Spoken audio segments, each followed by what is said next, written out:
Oui, alors cette idée que on soit encore plus souverain en perdant notre souveraineté, moi je pense que c'est de la casuistique. Alors c'est probablement parce que je ne suis pas assez subtil pour comprendre ça. Je crois que vous l'êtes. Je crois que tout simplement, quand Claude Veil parle de sursouveraineté, quand on parle de souveraineté européenne, mais c'est le contraire de la souveraineté. La souveraineté, c'est quoi? C'est décider, c'est avoir le dernier mot.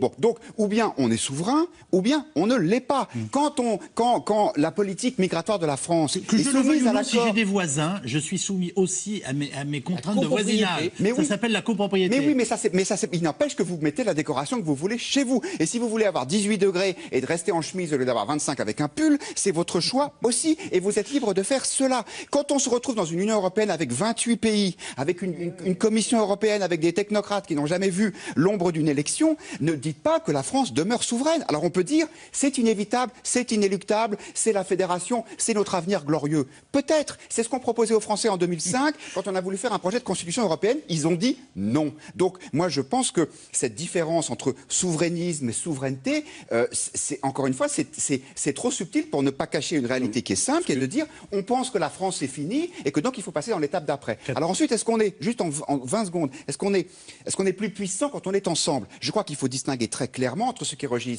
relève du registre économique, et là oui, évidemment, on est plus puissant pour négocier avec les Américains, pour avoir un système commercial, une zone commerciale commune, voire même peut-être pour avoir une monnaie commune, même si c'est pas optimal pour tout le monde. Mais pour le reste, pour ce qui est de la souveraineté, la défense, la politique migratoire, les frontières, là... Et les impôts, vous les mettez où là-dedans? Et les impôts, je les mets... Non, les impôts, je les mets dans ce qui relève de la souveraineté. Et c'est la raison, parce que si vous ne pouvez plus lever l'impôt, vous n'êtes plus un pays, vous êtes une espèce de super grande région, un peu comme celle qu'a dessinée M. Hollande pour les prochaines régionales, mais on n'est plus dans un pays souverain.